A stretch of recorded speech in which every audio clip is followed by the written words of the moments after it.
Welcome, Daniel Nation, to our monthly podcast, The Daniel Report. It's good to have everybody back on our show tonight. And tonight, I've got a special friend of mine and a guest, Mr. Stephen Kallas. How are you doing, Stephen? I'm doing good. Thank you for having me. Absolutely. Glad to have you as my guest tonight. So Stephen and I have known each other for several years in the Collin County Republican Party, and we have worked on committees together for state convention. I believe we worked on the platform for the last convention and did some pretty good work there, got some good stuff past the state convention. And Stephen actually currently serves as the first vice chair for the county party here in Collin County, and he is running for Justice of the Peace. So, Stephen, what made you decide to run for JP? Well, so you can get the long version or the short version. Give me the long version. All right. So I've always been very interested in political matters, certainly in government and the way things are run. And, you know, when you're a kid, you always have these dreams of what you could be or where you could go. And then reality of adulthood comes smacking in, right? So about 10 years ago, I looked at running for Justice of the Peace. Does that make sense? I can have an immediate impact with the world around me and protect people's rights. And you don't have to be an attorney to serve there. So that was particularly appealing to me as a non-attorney. I'm sorry, I've got a little glitch here. Let me see if I can make this go away. All right. So in either case, I spent time in various forms of activism, starting with the McKinney Tea Party way back when. And I've always been involved doing different things at the county level, been involved a little bit at the city. And the opportunity was presented to me as, hey, you know, we've got some real issues out in Precinct 4 in Collin County. Would you be willing to run there? And I said, absolutely. The reason I didn't run like 10 years ago is we had a really good Precinct 1, Justice of the Peace, which is where I was at the time. It just didn't make sense to challenge somebody that was doing a great job. So I pivoted and looked at how do I do that. And it fit. And I was able to make some adjustments in my real life, right? How do I take on this next challenge within my political life? First step is get your spouse on board. And that was, took a little time, a little convincing, a lot of prayer. And then it was daughter's home from college now. How does that fit into her life? Because political runs can be quite disruptive. And I apologize. I got a little frog in the throat. Just been running myself kind of ragged the last few months here, as you might imagine. So I'm probably sipping some tea here too. But long story short, it boils down to is how can I best make a difference? What fits with my personality? And what is something to where if I get there, I can stay long-term and provide good results for the community around me. And it was just a good fit. It was a good fit 10 years ago, and it's a good fit now. And let's do this. It's kind of where we went with as a family. Yeah, that's awesome, man. That sounds like a great process you've been through and a great journey there to get to this point. So we've never done a show before on the justice system or the courts or anything like that. So for my viewers, tell us, what does a justice of the peace do besides marry people who want to run off in the middle of the night? Well, that's a very fair question. So as I understand it, there are 4 primary functions. And let me just preface, I don't have the job. When I get the job, I might find out that it's different than what I expect or different than what I've been told. It's kind of like when you're being recruited to go work for a company. They tell you all the good things and they tell you all the, key points, but you find out once you get there, this isn't exactly what I imagined, but you adapt. So starting with evictions, right? My understanding is that there is at least one day out of the week that you deal with evictions. People don't pay their rent, or there's a discrepancy, and you're supposed to make both sides whole at the end of the day. Sometimes that means people have to move out, and that's an unfortunate circumstance. And I've joked with many people, just pay your rent. I mean, I mean, yes, there are terrible times where people can't or they're strapped, and I get it, but unfortunately, this is a situation where there's just not any judicial leeway. The law is quite clear. If the property owner wants to make arrangements with you as a tenant, that's great as long as both sides walk away happy. The next thing that they deal with is small claims court. So in Texas, that's defined as less than $20,000. So if you work with a remodeling company and they don't provide you with what you paid for, in your opinion, that is a proper course of recompensation, if you will. Perhaps if you went to a shop and you had your truck fixed and you don't feel that you were taken care of, that's the proper course of action. Likewise, the inverse is true as well. I'm a contractor. I agreed to do a certain amount of work for you, and you owe me money, so you need to pay me. Or a shop. I mean, how many small shops are there in the area that are dependent on making sure that their customers pay their bills? I mean, it doesn't do any good to keep the customer's car if you've got $1,000 worth of repairs into it, and at the end of the month, you can't pay your lease on the building. So both sides of the equation factor in there. Then you have to deal with truancy. And this is kind of the most interesting thing for me personally is I didn't realize that truancy was a significant issue. I've spoken to people both in Frisco ISD and McKinney ISD that have basically led me to the understanding that it doesn't get talked about because in part it's embarrassing and also that nobody wants to really actively deal with it. I do know that there are options out there outside of government intervention, which, let's face it, when you're going to the justice of the peace, that's government intervention. There are other options out there where these issues can be settled out. And here is where I think there is some, let's call it flexibility or judicial discretion that could be utilized. You don't want to punish a family for a near adult child, misbehaving or going off. And I shouldn't even say child, but a young adult. And on the flip side, if there are legitimate issues there that aren't being dealt with and aren't being corrected, we're just going to make matters worse by government intervention. I mean, we see that in everything around us. Anytime the government gets involved to fix a problem, you end up with more problems or worse problems. Definitely. Yes. And the fourth thing is Class C misdemeanors, a criminal offense, if you will. That is where there's no jail time involved in the penalty. It's generally a fine or some probation or something to that effect. And as far as percentages, which of those four items you spend most time on, I can't answer that. You do have the opportunity to go to a jury trial when you go to Justice of the Peace Court. And my understanding is it's a 6-person jury. They don't do a full 12-person jury. I assume because there's not felonies involved. And again, some of this is learning curve, right? And what you read and what you see isn't always accurate. They just recently upped the amount which was considered a small claims court within the last few years through the Texas legislature. So one of the challenges it is, there are very strict rules on how you can behave as a justice, or I should say a judge. It's the proper title, even though it's justice of the peace, it's judge. But even now, while I'm doing my campaigning, I can't endorse another candidate. I can't be seen or thought to endorse another candidate. And being involved as long as I have, there's a lot of people that are elected or running for office that I know personally, and I would love to help them, but I cannot. It's a restriction. And every other judge that you see that is, higher than a justice of the peace has the same rules applied to them. So that we all have to be very careful on what we do and how we do it.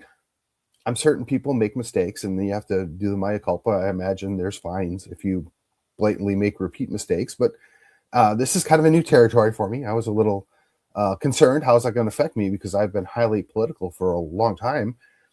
I did have a conversation with a former justice of the peace, and he said, Stephen, as a judge, you can talk about any political issue so long as it's not going to come before your court. And he says that as a justice of the peace, we don't deal with any national issues. We don't even really deal with state level issues. So you are free to talk and weigh in on those issues. He said, now, as a candidate, it might not be the right time and place to do that. But once you're an elected official, it's certainly within your responsibilities to give that feedback to the higher level elected officials or those that go down to the state, because you're on the ground. You see this, day in and day out, and how these laws affect other people in their lives. Yeah. So as a justice of the peace, what is your jurisdiction, or what kind of jurisdiction do you have? Well, locationally, it's within Collin County, and the current precinct makes up, I won't bore your viewers, but a small piece of West Plano, all of Frisco, all of Prosper, all of Salina, and a significant chunk of McKinney are all in Precinct 4. And then the four things that I would primarily deal with, we've already covered. In addition to that, of course, the weddings that you mentioned. My understanding is the justice of the peace can actually travel to another county and serve as a justice of peace in that county as well. I think it's like at the request of another sitting justice of the peace. Likewise, I could go sit in another court within Collin County if requested to do so, to fill in. Not sure how I would do that if I'm already serving in Precinct 4, but conceivably, somebody has a family emergency and they have to go out for an extended period of time, and I go spend a week there, and then another justice of peace says, I don't know how all that's going to work, so I will just say that's speculation on my part. I'm certain that there are other retired justices of the peaces that could step in and fill that role.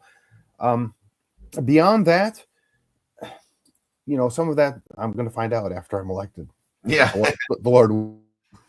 Yeah, right. Exactly. So if you are elected, JP, what is your vision for the court? You mentioned on your website, implement restorative justice practices to promote resolution over punishment. What does that mean exactly? And what is your viewpoint on justice? Well, so I think it's fair to say biblically, we're taught that we want to make right what was done wrong. Now, whether we're going to go to paying back 4 times the amount stolen, or whether we just make the person whole, that's going to be largely structured by what the state legislature allows me to do. But in my mind, in my vision, if you've got a young person that goes and, partakes in an act of vandalism, let's say, and it doesn't get beyond that Class C misdemeanor level, are we serving that young person and their family well by, punishing them to a great extent, whatever that might be? That, say, even if we started at it's $1,000 fine. Well, if that family doesn't have $1,000, that the person that did the actual crime isn't being punished. And oh, by the way, the person that had their home vandalized isn't made whole. The county or the state gets a nice fine out of it, but that doesn't make it right for the person that did it.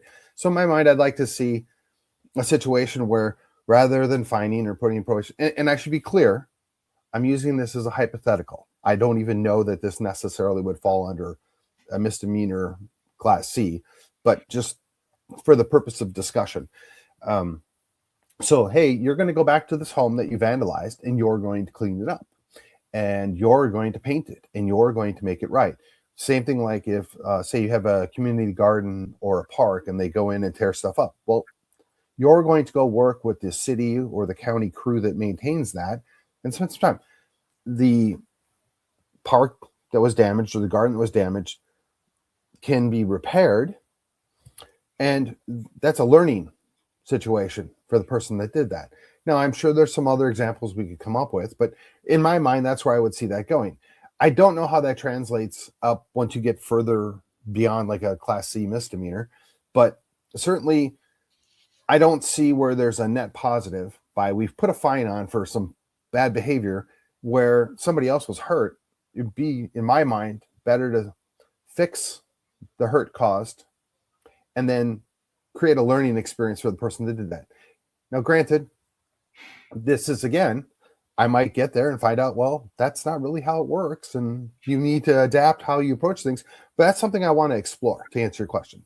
Um, there were some other items on there. Do you want me to just start riffing on them?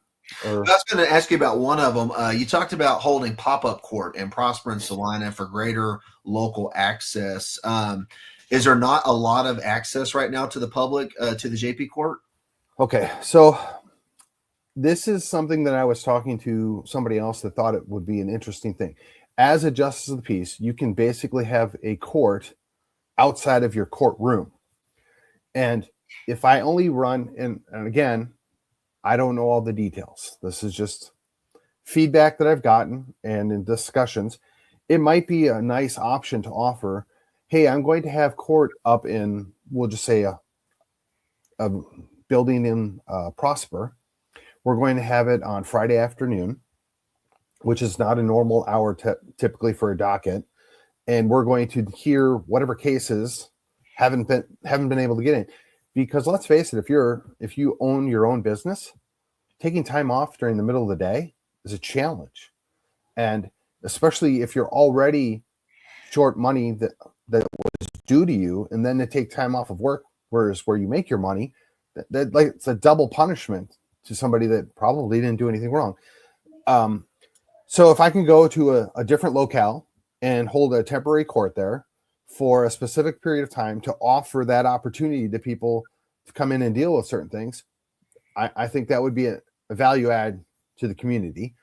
Now, again, I might get in and they say, well, you see, Judge Kallas, you can't really do that this way. This is how you could do it, or this is maybe something we could do in lieu of that. But if you're not even asking the question, if you're not even exploring how can I better serve my community, it begs the question, are you willing to do the job? I will say that I know firsthand that we have another justice of the peace that is in Collin County that used to do night court. And if I believe I recall this correctly, he did it at the old historic courthouse downtown when it was now called the MPAC. And to me, that was always something that I really admired.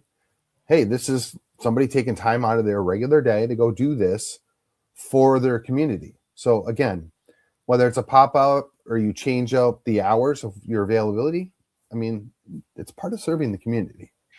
Yeah, you talked about extending docket hours. What are your current hours?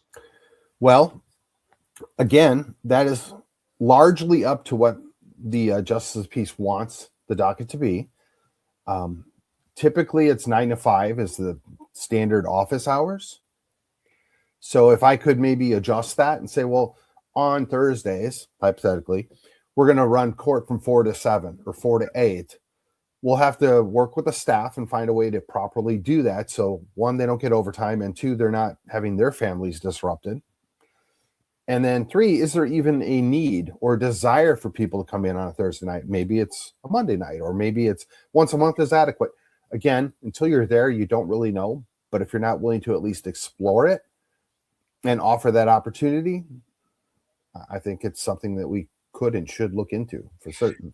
Yeah, you mentioned also modernizing public service with self-serve kiosks to optimize convenience. Are there areas that people can, do through a kiosk that don't require your involvement directly, that they can just do themselves, or does everything have to be done by the judge? My understanding is a lot of that would relate with things that you would deal with the clerks of the court or the staff that is there. And if you can go in and print out a form that you need, or you could go in and put certain requests in without having to wait in line to talk to somebody. And perhaps, depending on where it's at, you could set it outside in like the vestibule. So when the office itself is closed, but it's available, at 8:00 at night, you can come in like in a bank where they have the ATM out in that lobby area. Now, the obvious question is, well, if I could do it from that kiosk, why can't I do it at home from my computer? Well, we'd like to believe in Collin County we don't have people that are lacking those resources. The reality is there are some people that don't have a nice home computer or don't have quality internet service that they can perform that. So if we at least offer that opportunity, maybe it's one kiosk in one location and it's there 24/7, and we offer it to people that just need to have that access, that's an added benefit. And I got to tell you, I've talked to some people, the cost is not a lot. And by a lot, I mean an FTE for a county employee maybe is a 40-hour work week, 50 hours a week, or whatever they base it on. And maybe it starts at $40,000, goes up to $80,000, depending on the position, right? Even if that kiosk is $20,000, and as long as you're not having to spend a ton of money with maintenance or updates, it's paid for itself in 6 months. Yeah, the ROI definitely makes sense. So we've been kind of at the 10,000 foot view of what the JP court does. Let's expand out a little bit to more of a 30,000 foot view here and talk about the justice system as a whole. You hear the words judicial reform buzzing around Collin County all the time, especially in my social media groups and signal groups that I'm a part of. Do you feel like the justice system overall in Texas needs reform, or is it operating pretty efficiently? Okay, so I will first state it this way. I have no firsthand knowledge or experiences that would indicate there's a significant problem in the Texas court system. So I will only be able to respond to what I've heard or what I've been told by those that have had bad experiences. The first thing that I would encourage everybody to keep in mind is just because somebody puts a black robe on does not make them infallible. It does not mean that there can't and won't be mistakes or misunderstandings. And it doesn't mean that, and I want to be careful how I say this, only from the standpoint is I'm not making an accusation. But some people just do things that they know are wrong because they want a specific outcome. And again, I don't think that's happening. I've not evidence of that. I'm not making that statement as a matter of fact. I'm just saying, hypothetically, that could be happening. So the question is, how do we hold judges accountable? Is really what it boils down to. Now, in Texas, we have what is kind of not a common occurrence at the let's say across the 50 states, where we get to actually elect our judges. Now, on the surface, that sounds great because if a judge is doing a bad job, you can replace that judge. Now, the problem is, if you're an attorney that wants to be a judge and you go run against a sitting judge and you lose, pretty good chance that's going to be remembered. Whether or not it actually affects the outcome, can't say, don't know. But I've got to imagine there's a lot of attorneys out there who do keep that in their mind. So that is an issue. I'm not certain that appointing is a better option, but that's what happens in a lot of other states. For instance, here in Texas, with all of our growth, the governor will go in and appoint a new judge for a new district. And once that judge is there, they pretty much can stay until they want to retire. And there's a pretty solid vetting process in place. And I don't know of any judge in Collin County that has shown that they don't deserve to be a judge. So, but on the flip side, I don't know everything. And again, I have no personal direct experience on this. So I'd say we're above average for certain. I mean, just the 30,000 foot view in Collin County. So if you look past that, clearly we have some judges that sit on different courts that have an axe to grind or have a predetermined outcome they want. And the question is, how do you solve that? How do you get rid of them? How do you deal with it? Well, in Texas, we have elections. And the shortcut for the general public is there's an R after that name. There's a D after that name. Unfortunately, that isn't all encompassing. It doesn't give you a good, perfect answer every time, but it's a guide. We have almost no control what happens when you get to be a judge at the federal level. And as we've seen in the last few years, particularly, they seem to do whatever they want. And there's not a way to rein that in or stop it. And it doesn't matter which side of the aisle you're on or what letter you have after your name. Pretty much everybody's dissatisfied when 3 or 4 or 6 people in black robes make a decision that impacts the entirety of the United States. So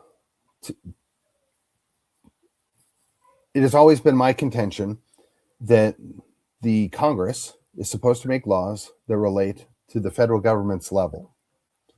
and the state legislatures are supposed to direct and control what happens within the state.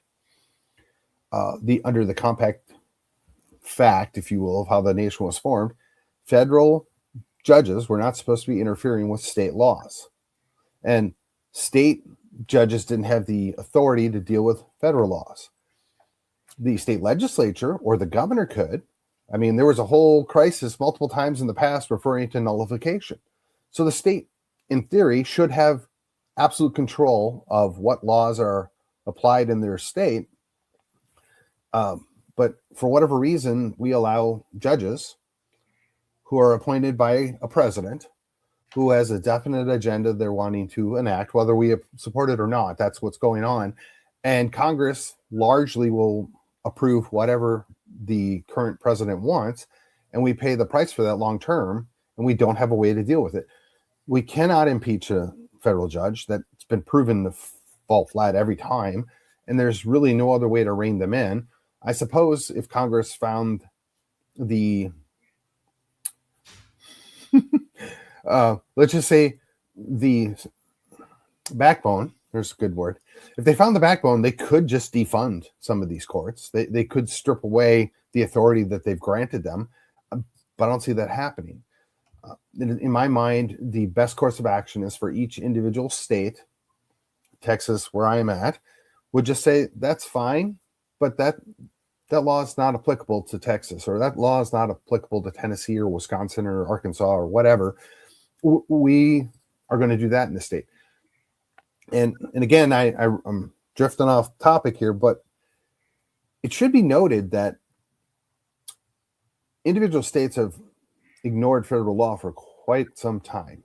And I think this is an issue that people seem to forget. They go along and pass gun laws. They clearly violate the Second Amendment. But if you look at the language of the Bill of Rights, those restrictions were on Congress. So if you live in the state of California, and the state of California says you can't have any firearms, that's within the control of the state of California to determine that. Now, it's terrible. And depending on what your view of incorporation is, you could make an argument they shouldn't be able to do that. But at the time of the founding, and certainly for the first probably 50, 60 years, everybody would have understood that the state of California wants to ban firearms from all the people who live there. The people in California need to fix that. That's not the federal government's role. And the inverse is happening. Now they decided we're not going to enforce drug laws.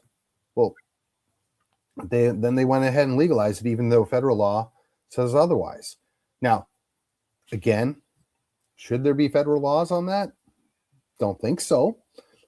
Not that I'm a fan of drug legalization per se, but each state ought to be able to handle those things. Those are state issues.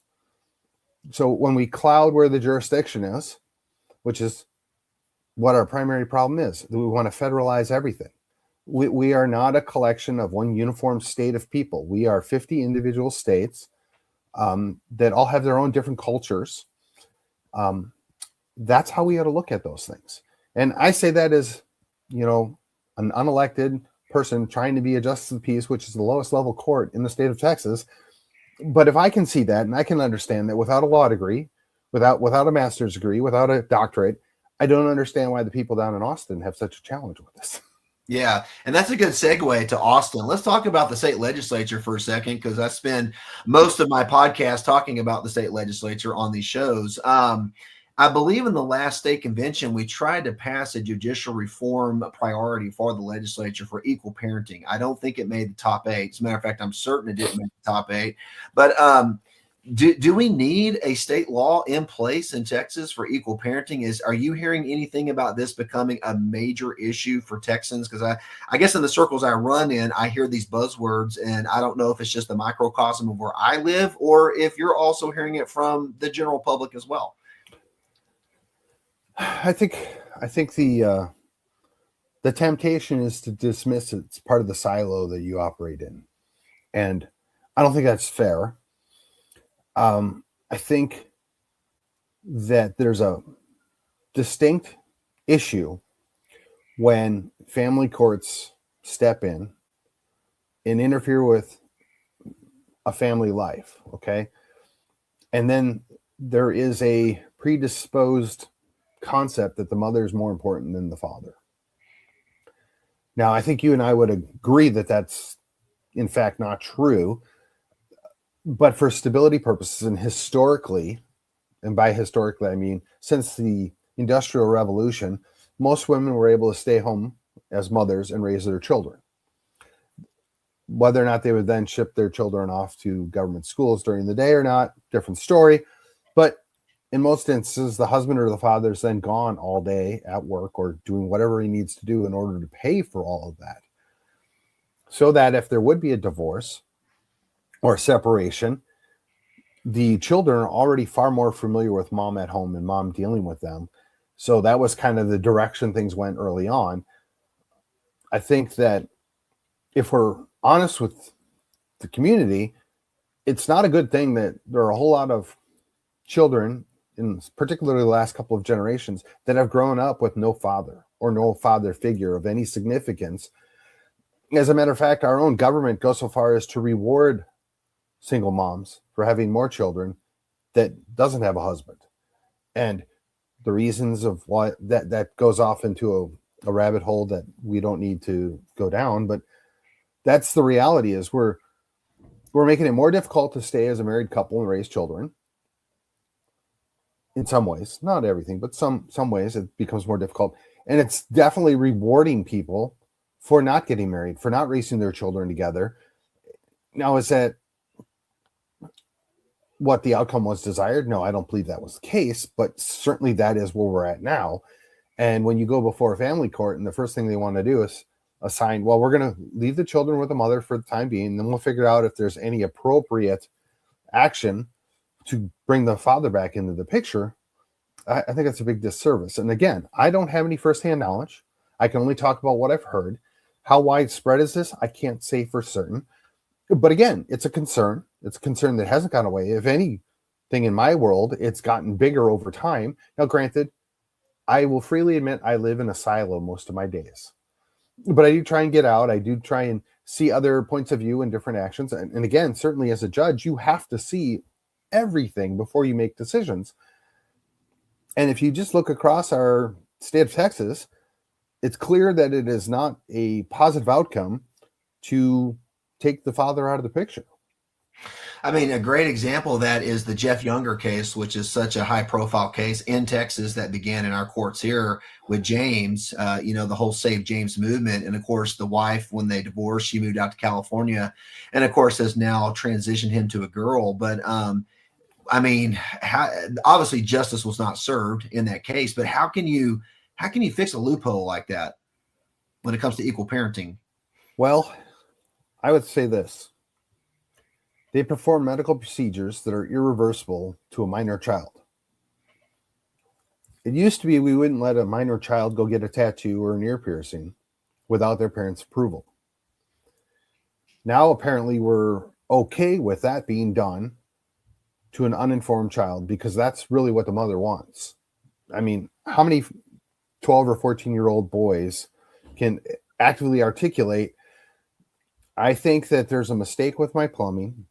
You need to chop off perfectly healthy body parts so I can pretend to be something that I'm not.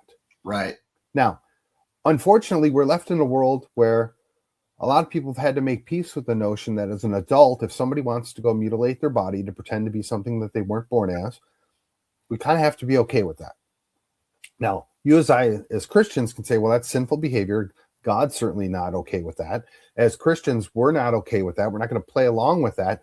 But on the flip side, we can't condone punishing people for that. We can't, ostracize them. We can't abuse them. We can't, treat them in a way that's we wouldn't want to be treated, right? That's the whole golden rule there. I'm caught in a rock and a hard place because I do personally know somebody that did that to themselves. And I can't get over what that means to that family or what it means to that person that did it. But they were an adult. They made a decision. That's what they really wanted to do. No, we could talk about, do they maybe have a mental illness? Is there something else going on there? Are they really of right mind if they want to do that? I mean, like, certainly when I was a child, nobody would have thought that that was a good, appropriate thing to do. No. But that's where we live in now, and it's sad. Yeah. And I mean, at least in Texas, thank God for Dr. Tom Oliverson and the 88th legislature getting SB 14, the mutilation bill passed. So at least we have, ramifications against doctors in Texas and hospitals that practice that, and it's now outlawed. But in the younger case, I mean, you just simply cross state lines and go to a state that accepts it. And, I mean, jurisdiction wise, from a court perspective, I mean, there's not a whole lot as a judge you can do about them crossing state lines, is there? I mean, they're another state. State laws applied there.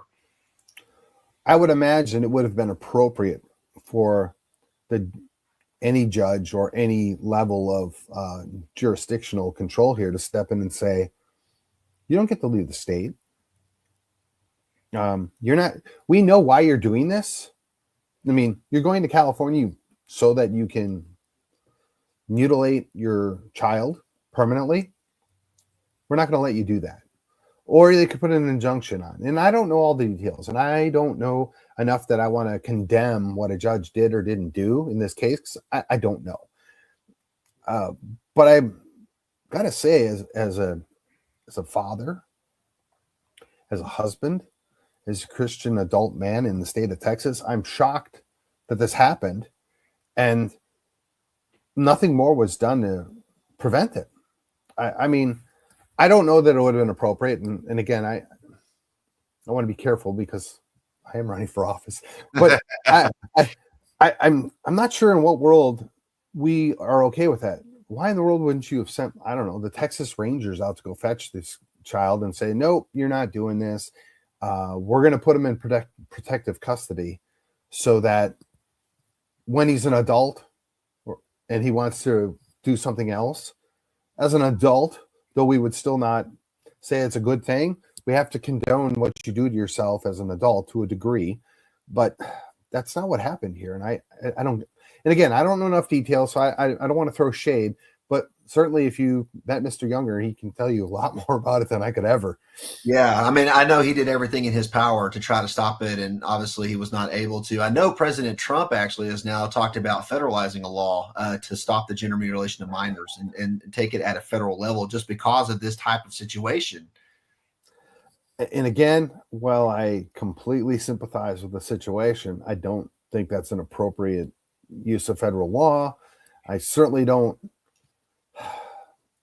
Again, there's other ways to deal with it. And in short of Mr. Younger violating the law on his own accord and going and retrieving his son on his own accord, there really isn't anything else he could have done legally. And again, that's just the sad world we live in. And that's way above my pay grade, if you will. I mean, yeah. I know how I personally feel about it. I'm fairly certain I know how I would have handled it if it was my child. But it's real easy to say that without having to live through it. So yeah, it's a gut-wrenching situation for sure. Well, hey, Stephen, in the last segment of our show here, I want to switch gears and talk about our party, if you don't mind, because you're very involved with our party. And very true. You spent a lot of years in the party as a grassroots activist. And of course, you're the first vice chair of the Collin County Republican Party. So let's talk about what is, just from a county level, first of all, what's going on in the Collin County Party today. I saw Byron Henry, our chair, is running unopposed in the primary, so we're going to see him for another term. But what are some of the issues that, good or bad, that are going on with the county level party today? Well, that's a lot.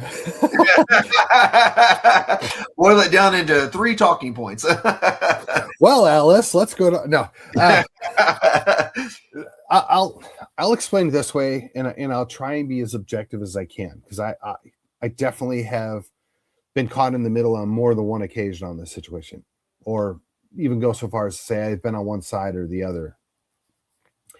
So some of this goes back to what's the proper way to run the party.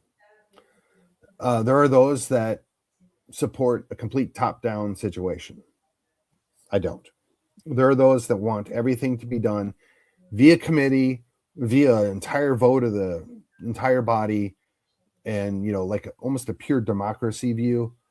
I don't support that either. It's untenable. Now, somewhere in between is where we could and should work. So I look at it as a kind of a balance of power situation, or a separation of powers, if you will. The county chair is charged and is legally responsible for the things that the county party does. So the county chair needs to have the ability to get things done and to act in order to carry those things out.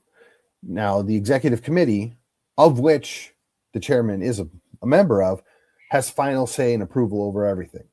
But as far as day-to-day operations, it's not good functioning.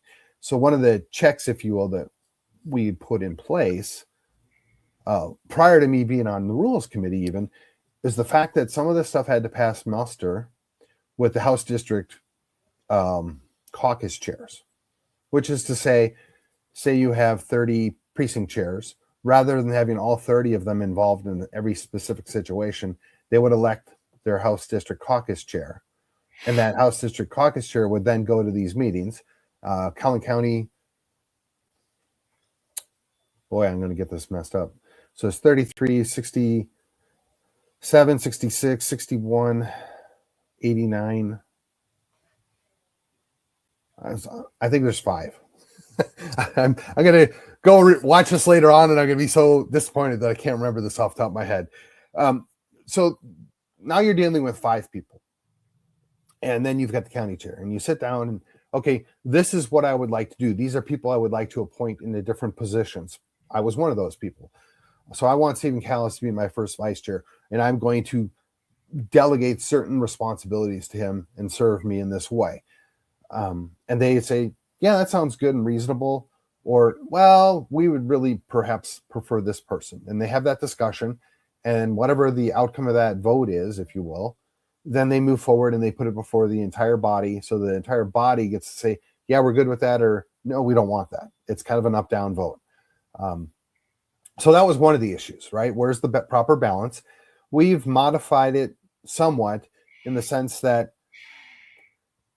within the executive committee, there are committees that work on specific tasks related to principles, different rule changes, or things they want before the body for consideration, as far as like a resolution to deal with a candidate or an elected official that didn't do a good job, or something that they want the state party to do. Those are things where you're affecting the outcome. So you definitely want a precinct chair there, and you want them elected by the body. There are other things where they perform functions that are on the behest of what the county chair is charged to do. So one of them was communications. So we said, we're going to bifurcate this, and we're going to put basically a director over that team. And then we're going to have committees that are led by a chair, so that the team works directly for the chairman. They can be far more effective and more efficient in getting certain things done that the chair would like to see done. So that was some tension there. And once we were able to, I think, properly sell the idea, or explain the idea, maybe sell is not the right word, but communicate that, hey, look, we're not looking to upend what we're doing. We're looking to be more efficient in getting things done that the executive committee's already decided need to be done. So these people can just take action. They don't have to run everything by the executive committee. I use the example that when you have a company and you're running a company, you have a chairman of the board, and then you have a board, and they meet maybe quarterly, and then you have a CEO that is basically in charge of day-to-day operations. So in this scenario, the chairman of the party acts both as the CEO and the chair, but the board steps out, and then there's various vice presidents or vice chairs or other department heads, which are in fact our team directors, that report to the chair and do the things at the direction of what the EC wanted through that. So that's all structural stuff. So there was some tension there. Then you have to deal with the tension, and I'll bifurcate it this way. There are pragmatists within the party, and then there are, and I'm going to use the term purist. I don't necessarily know that that's fair, but we're going to use it just to make it real simple. So the purists typically want everything to be absolutely down the line. This is what's the most conservative, regardless of the outcome. This is what we stand for. This is what we're going to do. And then there's the pragmatists that are like, it doesn't matter if we don't win. And if you don't have power, you can't get anything done. So as the Republican Party, while I am individually a very strong conservative, I also have to realize that the majority of my party maybe doesn't align with me, and certainly the county that I live in doesn't necessarily align with me. So what are the things that certainly the majority of my party believes in that we agree on and that we can work on? And then what are the things that we can then take to the rest of the community or the county and say, this is what the Republican Party stands for. These are our priorities. These are the things we want to get done. Vote for us and help us get these things done. So I think there's definitely tension there. Well, and by that as well as the priorities, right? Is it a bigger priority to continue to chase on the pro-life issues when we've essentially won? Is it perfect? No. Are there things that we can still get done, but we won the big battle, right? It's now left up to the state of Texas, and the state of Texas has got some pretty solid pro-life laws already on the books. And I don't see any way that that's getting reversed in my lifetime. But I think you and I would both agree there's room for improvement. It's not perfect, but it's better than what it was, and it will only continue to get better now that the federal government is going to have to stay in their own lane, at least if they follow the recent decision by our friends in the black robes. But so, I mean, obviously, nobody's ever going to be 100% happy. But it is a game of inches, and you have to take the wins where you get them. And then you have to acknowledge this was a loss, but why was it a loss? Did we lose on the topic itself? Did we lose on our presentation? Or is it maybe they just aren't ready? And by that, I mean the electorate, right? The electorate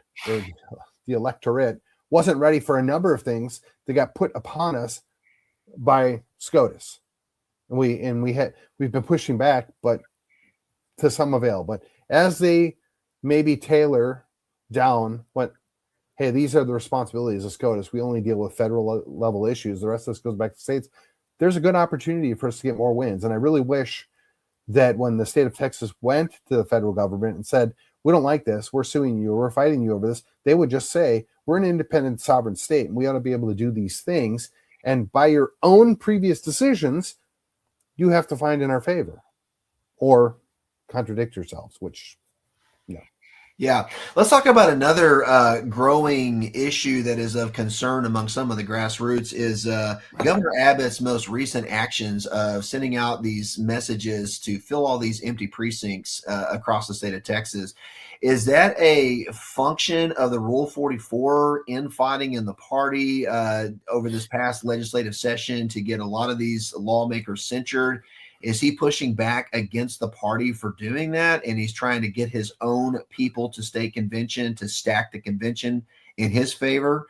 Or is he just trying to be, gregarious and, generous, trying to help the party out, which I would have to question the motive there, why he's trying to help the party out. What's going on with Abbott right now? Why is he doing this? Okay. I don't know what his motivations are. So I'm going to jump into some speculation. So let me preface everything I'm going to say is pure speculation. And if I'm being generous, I think that the governor is looking at the opportunity to boost the party because boosting the party boosts the whole team. And he is without a doubt on the team, and the de facto leader is the governor. Now, whether or not we're always excited about that, that's a different story. Whether or not that our state party chairman and he are on the same page all the time, clearly that's not the case. But again, this is where we as grassroots people, we as county level people, we have to look at it as pragmatically, is this a win for us? In other words, if we fill these precinct chairs, and I've always had the personal theory that a weak precinct chair is better than no precinct chair. Okay. So if you have a precinct chair and you can work with that precinct chair, you can improve that precinct chair. Now, some precinct chairs are bad, and you can use your own definition of what bad is. Some are what I would say a net loss or not a benefit to the party. Those can be dealt with every 2 years, just like any other elected official. So the challenge is, if the governor is getting involved in a precinct chair race or trying to recruit precinct chairs, what is his end goal? If his end goal is to boost the party turnout and to make it the party presence more prominent, then fine, that's great. and I appreciate that. If being less kind, he's looking to purposely recruit people that are going to toe his line.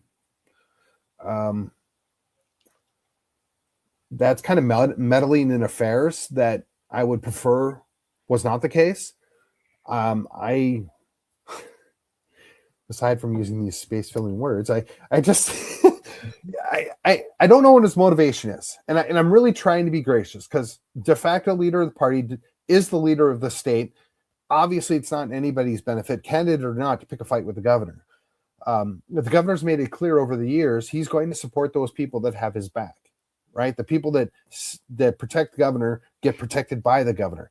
That's how it is always politically. So that should be no surprise to anybody that, hey, the governor has a vested interest in what's going on in the state, much less Collin County.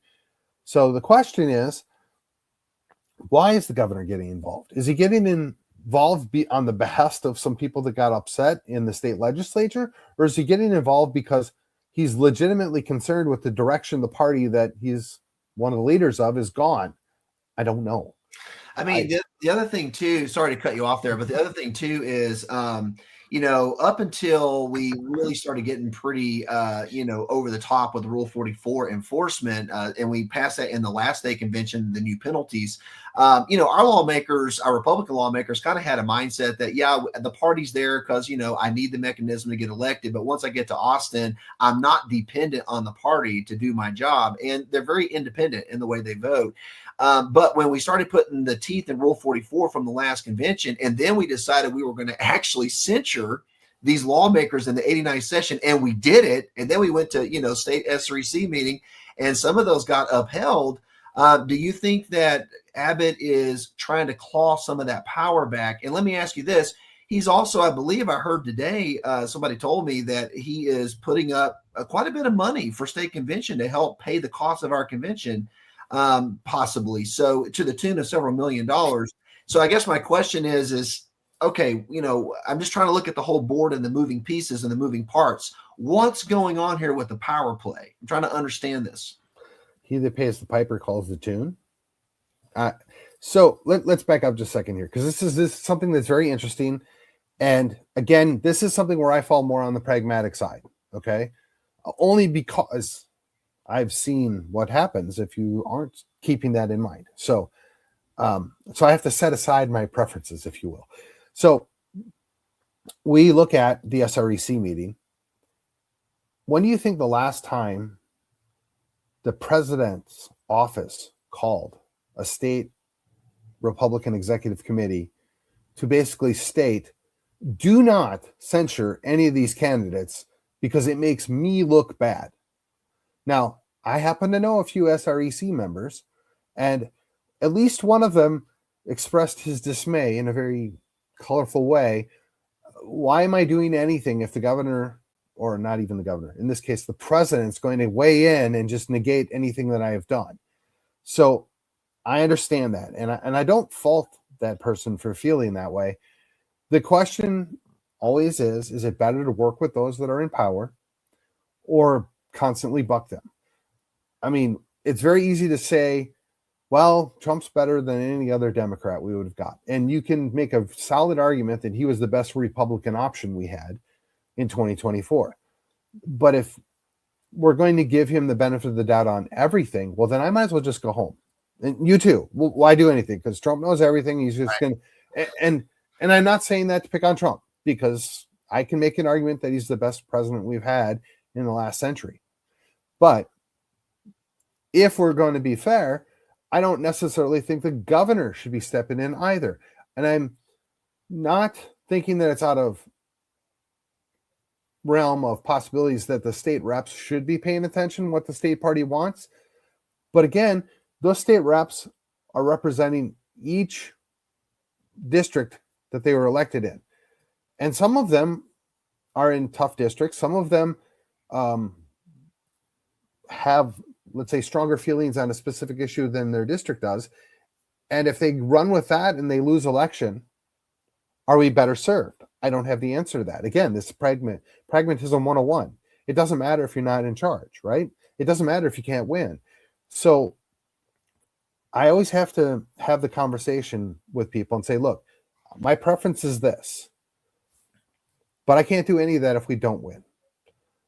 And case in point, so I still am a very strong supporter of constitutional carry. I had 3 different state reps say, well, we've given you constitutional carry. And then I politely remind them, no, in fact, you did not give us constitutional carry. You gave us limited permitless carry. I said, now that being said, it was a huge win. And I'm very appreciative that we finally got a significant improvement over the last decade of what we've been asking for.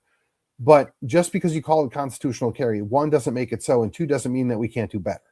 So likewise, we have a heartbeat bill. Likewise, we have, various other bills on the pro-life side, but that doesn't mean we stop. It doesn't mean that we just say, oh, we won, or that's the best we can do. We have to keep moving forward, because we didn't get to the position in our country that we are today overnight. It took years. And I know it's frustrating. I know it's disappointing. But I will tell you personally, one of the most difficult things for me to do is sit in,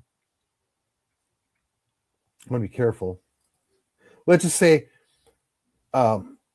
non-political groups of people who spend a not insignificant amount of time commenting about how bad things are and how messed up the federal government is, how messed up the state government is. And the fact is, they're generally right in their commentary. They forget I'm sitting in the room with them. They forget that I'm actively involved, because they don't ask me or address me and, hey, what about this? Or what about, sometimes they do, in fairness, but they spend all their time talking about DC, which quite frankly, we're never, ever going to fix. We could send, and I don't know how you feel about this guy, but we could send, I'll just say this. We could send 435 Ron Pauls, my favorite representative ever, and it probably still would not be fixed, because the bureaucracy has been there for 100 plus years, and they're not going to change unless they're completely defunded, aka Doge actually takes teeth. And it's not going to solve that problem. So if we accept the fact that DC is fixed beyond repair, what's the next step? Well, we've got Austin. Now, Austin is at least workable. We can have some influence there, but nobody's going to be able to actively work to fix Austin if they're not in a position to do so locally. So when you ignore that school board race, when you ignore that city council race, when you say, oh, it doesn't really matter who the JP is, when you say, who really cares who my county commissioner is, I'm not going to pay too close attention to any of this stuff because it really doesn't matter, because I got the president I wanted in, you're setting yourself up for failure. Now, the guys on the other side of the aisle, they know this. They have used it to the hilt.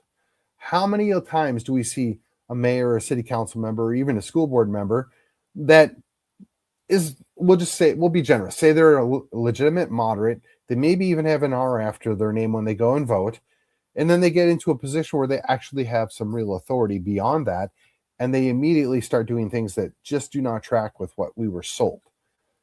Well, you can't fix that if you're not building your bench. You can't fix that if you're not involved locally. So again, I hear people, and I'll say this, and again, I want to be kind. Some of these people are in a position to where they could fund somebody's campaign by themselves if they felt so inclined.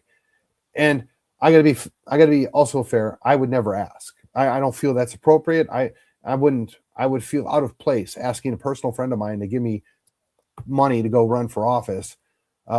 Just in case anybody's wondering, the maximum that you can give a justice of peace candidate is $2,500. So, but say you're running for Texas House or another race where there's not a limit. It's awkward, and I think inappropriate to have somebody give you $10,000, $20,000, $30,000 individually. I don't know very many people that could actually do that. I maybe know 3, but I would never ask, and I think it's highly inappropriate. But these same people are detached from what's going on out their back door, right? You ignored the school board, you ignored the city council, and a lot of times, well, my kids are in private school. Well, I can always move if it gets that bad. But you shouldn't have to. I mean, look at California. Look at New York State. I mean, or worse yet, look at Illinois. Yeah. One city runs an entire state, and there's no recourse for them other than flee the state.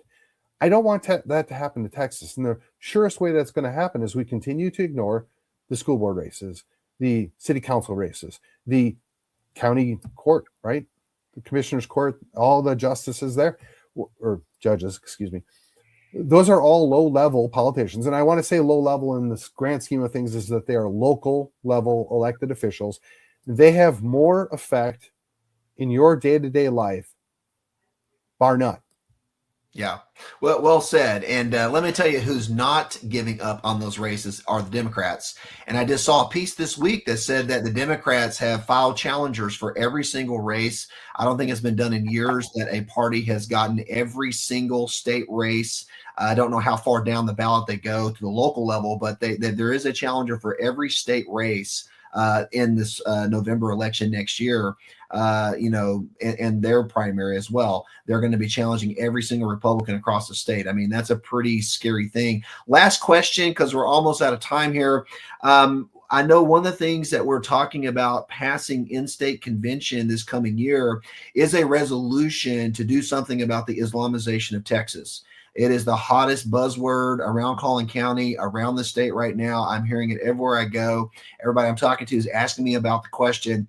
Are you concerned about projects like Epic City, where they buy up hundreds of acres of land for the purpose of practicing Sharia law, which basically is their own form of court system, not subject to our American law or jurisdiction whatsoever? That is the end goal. And, Josephine is not the only land they've bought up. They're doing this all over the state of Texas, buying large swaths of land for the purpose of Sharia.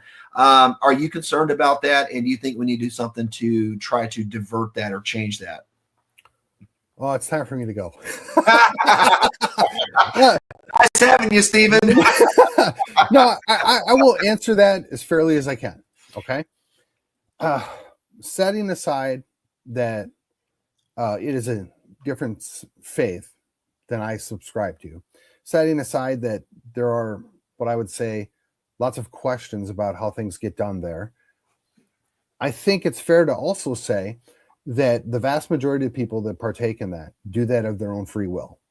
And I'm hard pressed to justify the federal government or even the state government coming in and saying, this is a group of people that we're not going to allow to worship the way they see fit. We're not going to allow them to govern themselves the way they see fit.